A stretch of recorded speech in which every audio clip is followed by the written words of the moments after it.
வணக்கம். நம்ம இப்போ தமிழ்நாட்டோட அரசியல் கள நிலவரத்தை பார்க்க போகிறோம். இப்போ அனைத்து கட்சிகளும் சூறாவளி பிரச்சாரம் மேற்கொண்டு இருக்காங்க. இப்போ இருக்க சர்வேகளும் அடுத்தால வரக்கூடிய எலெக்ஷன் டேட் வரக்கூடிய சர்வே நிலவரத்தை மெயினாக பார்க்க போகிறோம். கள நிலவரங்கள் நாளுக்கு நாள் மாறிக்கிட்டு இருக்க சூழ்நிலை, அதோட காரணம், எதனால் மாற்றப்படுது, எத்தனைக்கு போயிட்டு இருக்குங்கிறத நம்ம இப்போ இந்த வீடியோ காணொலியில் பார்க்க போகிறோம். இது நமக்கு தெரிஞ்ச ஒரு சின்ன சர்க்கிளில் எடுத்த சர்வே பிரகாரம் தான் நம்ம அதை சொல்லிகிட்டு இருக்கோம். ஃபஸ்ட்டு நம்ம பார்த்திங்கன்னா சென்னை ஒன்று, அப்புறம் கோயம்புத்தூர், அப்புறம் சேலம், அதுக்கப்புறம் பார்த்திங்கன்னா திருச்சி, மதுரை, அதுக்கப்புறம் சவுத் தமிழ்நாடு, திருநெல்வேலி, தூத்துக்குடி, கன்னியாகுமரி, இந்த ஏரியாக்களை பற்றி நம்ம 4 செக்டராக வச்சு பார்க்க போகிறோம். ஃபஸ்ட்டு பார்த்திங்கன்னா சென்னை பார்க்க போகிறோம். சென்னை பார்த்திங்கன்னா எப்போவுமே அது ஒரு டிஎம்கேவோட கோட்டை. கடந்த காலங்களில் எப்போவுமே பார்த்திங்கன்னா அது ஒரு கடந்த 2021 பார்த்திங்கன்னா தெரியும். அது டிஎம்கேவோட கோட்டை. 16 தொகுதியில் இந்த வாட்டி 15 தொகுதி டிஎம்கே கேண்டிடேட் விட்டுருக்காங்க.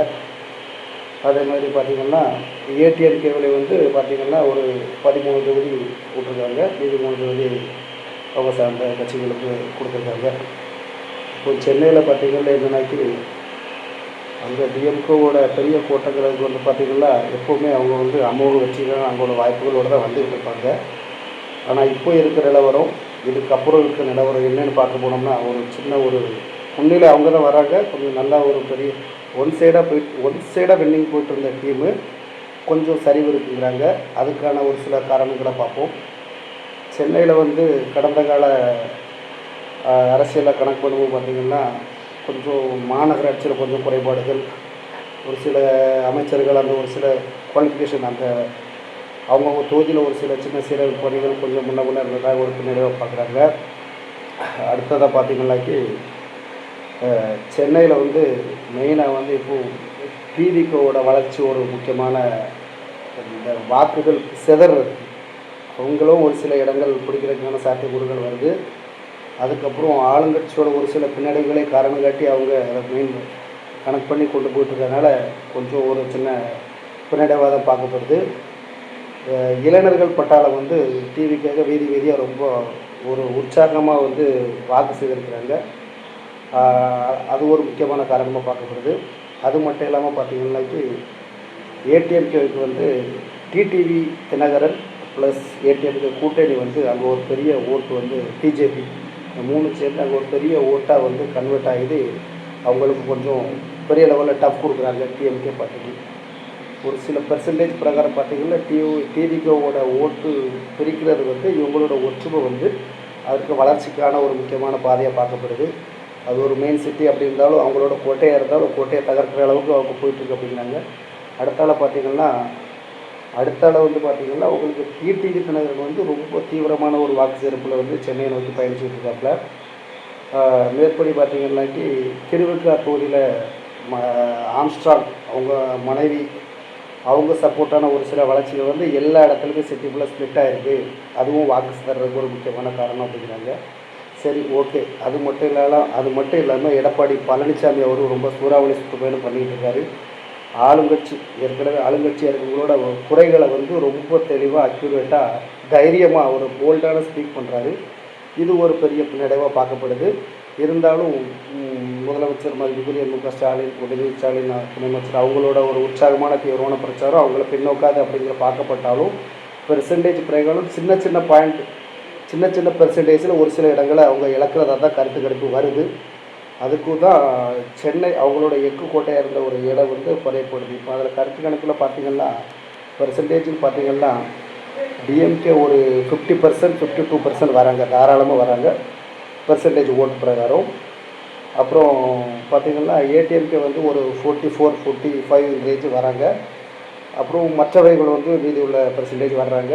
இதில் பார்த்திங்கன்னா இன்னும் ஒரு சில இடங்கள் இழக்கிறாங்க டிஎம்கே. பட் முன்னிலை ஃபுல்லாகவே அவங்க தான் ஃபுல்லாக அவங்க ஒரு வெற்றி எக்கு கோட்டையாக இருந்த இடத்துல ஒரு சில இடங்களை இழக்கிறாங்கிறது தான் கருத்து கணிப்பு வருது. சரி, ஓகே. அடுத்தால இப்போ நம்ம பார்க்க போகிறது கோயம்புத்தூர். கொங்கு பெல்ட் அப்படிங்கிற இடத்துல வந்து பார்த்திங்கன்னா அங்கே வந்து பெரிய ஒரு விஷயமா சொல்லப்படுறது வந்து பார்த்திங்கன்னா ஏடிஎம்கே பிஜேபி கூட்டணி ப்ளஸ் அப்படின்னா எஸ்பி வேலுமணி அவங்களோட ஒரு கோட்டை. எப்போவுமே அவங்க சர்வசாதாரணமாக சென்னை எப்படி டிஎம்கேவோட கோட்டையாக கொண்டு வர்றாங்களோ அதே மாதிரி ஒன் சைடாக எல்லா தொகுதிகளுமே எஸ்பி வேலுமணி சார்ந்தவங்க அடிக்கிறாங்க. இப்போ அங்கே இன்னொரு மகத்தான முன்னேற்றம் என்ன அப்படின்னு பார்க்கணும்னா அடுத்த 10 நாளைக்கு வந்து அண்ணாமலை அவர் வந்து தீவிரமாக பிரச்சாரம் பண்ணணும் அப்படிங்கிற அவங்களுக்கு ஒரு டெண்டர் கொடுத்த மாதிரி கொடுத்துருக்காங்க. அது வந்து அசுர வளர்ச்சி அடையும். கொங்கு பெல்ட் ஏற்கனவே இருந்தாலும் ஒரு பிசுறு தட்டாத அளவுக்கு அவங்க வெற்றி கணியை தட்டுவாங்க அப்படிங்கிறது பார்க்கப்படுது. அதுக்கப்புறம் வந்து பார்த்திங்கன்னா கரூர்லேருந்து செந்தில் பாலாஜி வந்து கோவை தெற்கில் விட்டுருக்காங்க. அவருக்கு அங்கே இருந்த எதிர்ப்பு அலைகள் வந்து அதிகமாகவே கோயம்புத்தூரில் வந்து வருது. காரணம் என்னென்னா ஏடிஎம்கே சார்பில் பிஜேபி சார்பில் அவரோட மைனஸை வச்சு தான் அதிகமாக பேசி வீதியாக ஓட்டு சேகரிக்கிறாங்க. அது அவர் ஒரு சில வழக்குகள் நிலுவையில் இருக்கிறனால அதையும் மென்ஷன் பண்ணிச்சோம்னா அது ஒரு பெரிய மைனஸ் பண்ணி தான் பார்க்க வரப்படுது. எப்போவே அது வந்து கொங்கு பெல்ட்னாலே அது ஏடிஎம்கே தான். அந்த மாதிரி பார்க்கும்போது போன வாட்டியை விட போன எலெக்ஷனில் அவங்க முன்னிலை வந்து இருந்ததை விட வந்த வாட்டி அவங்களுக்கு பெர்சன்டேஜ் ஓட்டு வந்து அவங்களுக்கு தான் கூடுது. அங்கே வந்து கொங்கு பெல்ட்டில் பார்த்திங்கன்னா அவங்க வந்து தாராளமாக ஒரு 65லேருந்து 70% அவங்க வர்றாங்க. ஓட்டுகளோட சதவீதத்தை நான் சொல்கிறேன். டிஎம்கே வந்து ஒரு 20லேருந்து 25 தான் 20 to 24 தான் வராங்க. மற்றவங்க டிஎம்கே மற்ற அதர் கட்சிகள் மீது உள்ள ஓட்டை கன்வெர்ட் பண்ணுறாங்க. இங்கே வந்து ஒரு மகத்தான முன்னிலையில் வந்து ஏடிஎம்கே தாராளமாக வர்றாங்க.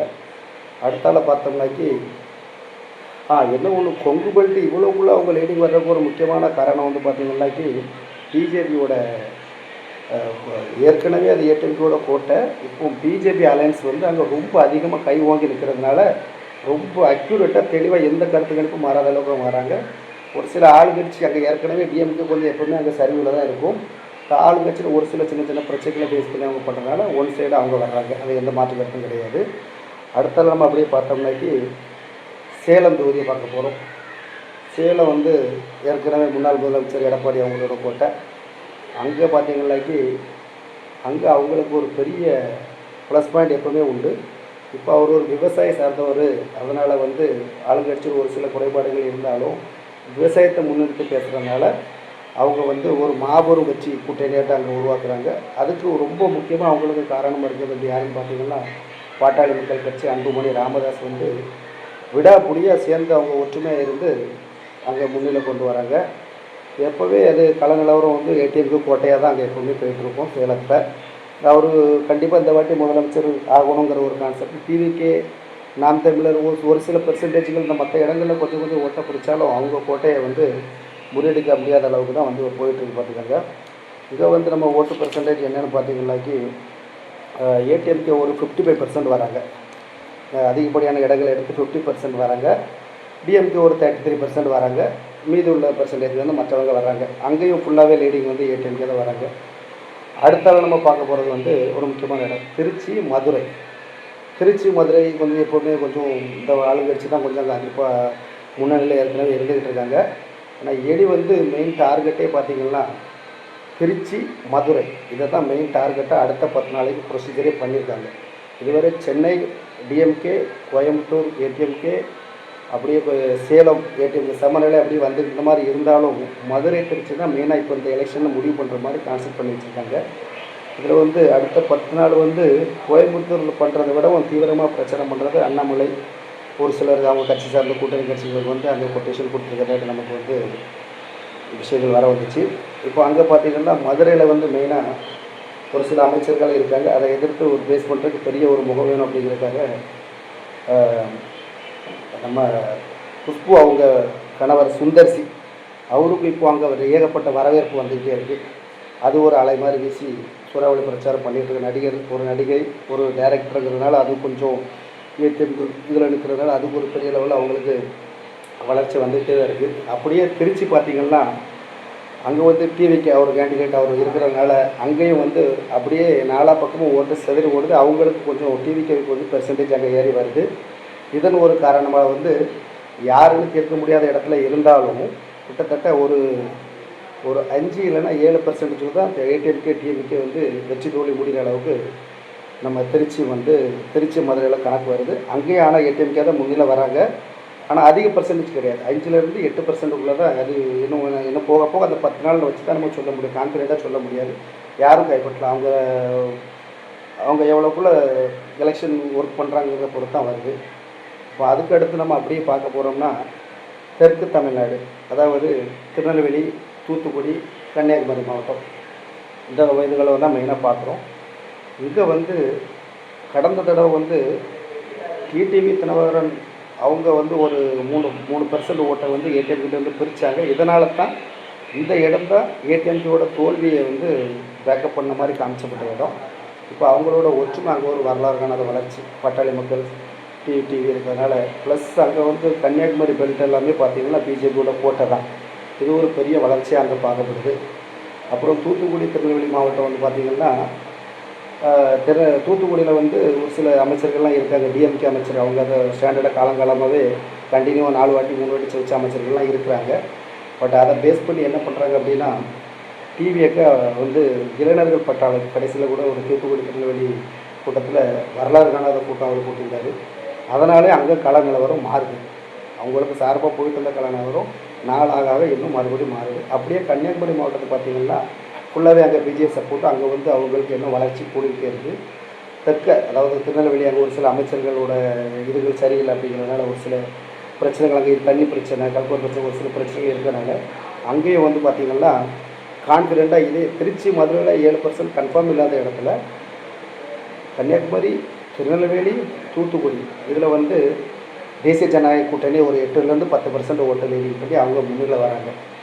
ஆக இந்த வாட்டி நம்ம கருத்து கணக்கு பிரகாரம் பார்க்க போனாக்கி தேசிய ஜனநாயக கூட்டணி முன்னிலை வைக்கிற மாதிரி தான் இதுவரை கணக்கு வழக்கு இருக்குது. இதை விட முக்கியம், அடுத்த 10 நாளைக்கு அவங்க சூறாவளி பிரச்சாரம் பண்ணுறதை பார்க்கும்போது ஆளுங்கட்சியோட ஒரு சில குறைகளை சொல்லி அவங்க பண்ணுறதுனால அவங்க தான் முன்னிலை வராங்க. இது நம்மளோட கருத்து, நம்மளோட லோக்கல் சார்ந்த கருத்து, நம்மளோட லோக்கல் மக்களை வச்சு எடுத்த சர்வே பிரகாரம். சென்னையில் இருக்கிறவங்க அங்கே இருக்க இந்த சர்வே அப்போ அங்கங்கே லோக்கலில் இருக்கிறவங்கள்ட்ட ஒரு சில கருத்துக்களுக்கு கேட்டு தான் நாங்கள் அதுக்கேற்ற போடுறோம். நாங்கள் கருத்துக்களுக்கு எடுக்கிறோம். இதுக்கு பார்க்க ஒட்டுமொத்தமாக தமிழ்நாடு நம்ம பார்க்கும்போது டிஎம்கே சரிவு, ஏடிஎம்கே வளர்ச்சி எப்படி நம்ம பார்க்க போனோம்னா பார்த்திங்கன்னா எல்லா இடங்களில் கிட்டத்தட்ட 234 தொகுதியில் ஒரு 160 இடங்களில் தாராளமாக டிவிகே, நாம் தமிழர் தாராளமாக ஒரு 18லேருந்து 20% ஓட்டை பிரிக்கிறாங்க. நான் சொல்கிறது ஏடிஎம்கே, டிஎம்கே இல்லை, அது தவிர்த்து அந்த கூட்டணி தவிர்த்து நாம் தமிழர், சீமான், டிவிகே தலைவர் விஜய் இவங்களோட உற்சாகமான ஒரு அலை 18லேருந்து 22%, 20-22% ஓட்டை பிரிக்கிறாங்க. தாராளமாக பிரிக்கிறாங்க. ஒரு சில இடங்கள் வர்றாங்க, ஒரு சில இடங்கள் நாம் தமிழர் வர்றாங்க, ஒரு சில இடங்கள் டிவிக்கு வரலாம். பட் அதை தாண்டி இந்த மொத்த கணக்கு தமிழ்நாடுன்னு பார்க்கும்போது ஓட்டை சிதறடிக்கிறாங்க. இந்த சிதறடிக்கிறதுல என்ன கணக்கு வந்துருச்சுன்னா, ஆளுங்கட்சியோட ஒரு சில எதிர்ப்பு. இதனால் என்ன ஆகுதுன்னா பார்த்திங்கன்னா 22% ஓட்டில் ஏடிஎம்கே தேசிய ஜனநாயக கூட்டணிக்கு 4லேருந்து 5% ஓட்டு தான் சிதறுது. நல்லா கேட்டுதாங்க, 4லேருந்து 5% தான் தேசிய ஜனநாயக கூட்டணி வருது. இதில் பார்த்திங்கன்னா டிஎம்கே பார்ட்டிக்கு பார்த்திங்கன்னா தாராளமாக 15-16% ஓட்டு சிதறுது. ஒட்டு மொத்தமாக நம்ம பார்க்குறோம். ஒட்டு மொத்தமாக 10லேருந்து 15% ஓட்டுங்கிறது ஒரு பெரிய விஷயம். இந்த சிச்சுவேஷனில் தான் டிஎம்கே பின்னாடியே பார்க்குறாங்க.